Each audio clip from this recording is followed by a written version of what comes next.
Hello everybody and welcome to DC Fine Art. Today we're going to be talking about oil pastels. I'm going to be working through the process of what I do to prepare myself for doing an oil pastel painting and some of the things that I do use. So we'll be covering that in this video.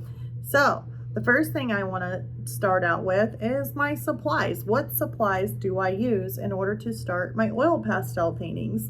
The first thing that I'm going to start off with is basically what surface am I going to be working on? Am I going to be working on an oil pastel paper? I have one that's by Sennelier that I have used, or am I going to do something that's a little bit more sturdier, like the Pastelbord by Ampersand. That's a really hard one to say. And today on this project, I will be using the Pastelbord by Ampersand. Now this here is an 8x8 that you see, but I will actually be using a little bit more, at least a different size, maybe like a 4x6 or a 4x8, just a different size than this one that you see here. And as far as besides using my pastel board, you can also see the back. Now the back of the board is basically looks like this. It says Pastelbord. It's got some printed label on the back of it.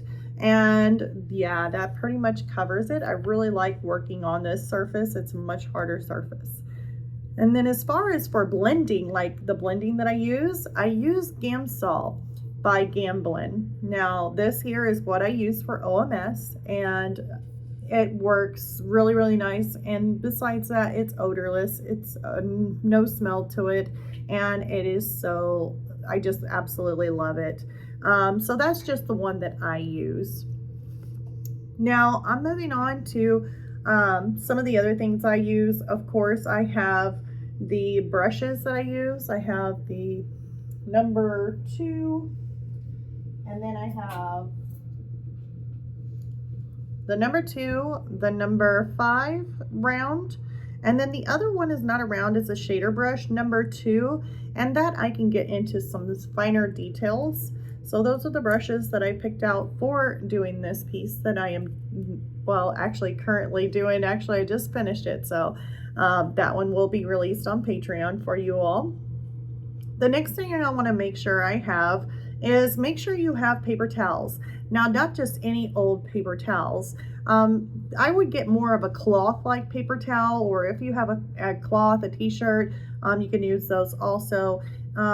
Or like the Viva paper towels. That's what I use, which is more of a cloth-like substance.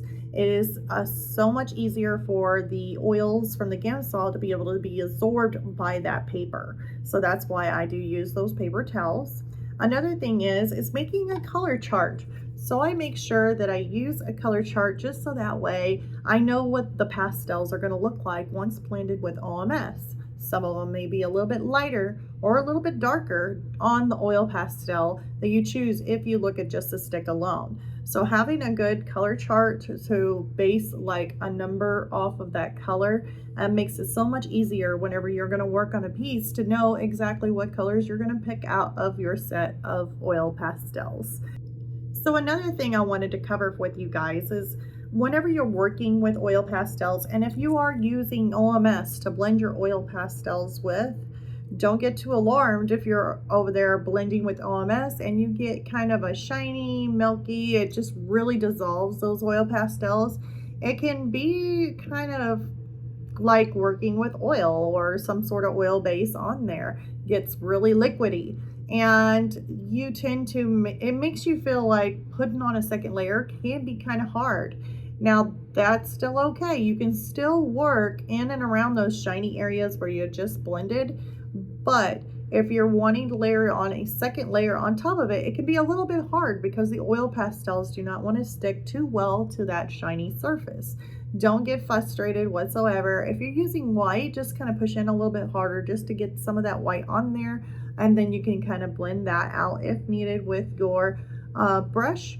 But if you're wanting to add a whole nother second layer to it, all you would have to do is just wait until that dries. So just wait until the next day, and once it dries, it goes back into its form of being oil pastel. It's not shiny, and it's not really sticky or just soupy like or anything like that. it'll be totally dry and it'll look like if you just put oil pastels on your board, but just more of a finer layer and not so thick.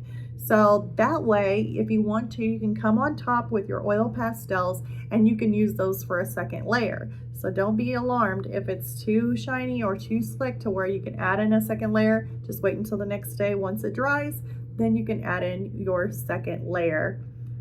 So anyways, I hope this really does sum it up for you guys, or gives you some nice little tips to where you can use that in your oil piece adventures. So anyways, if you could click the like and subscribe if you haven't already. Click the little bell for notifications so that way YouTube can let you know when I come out with another video.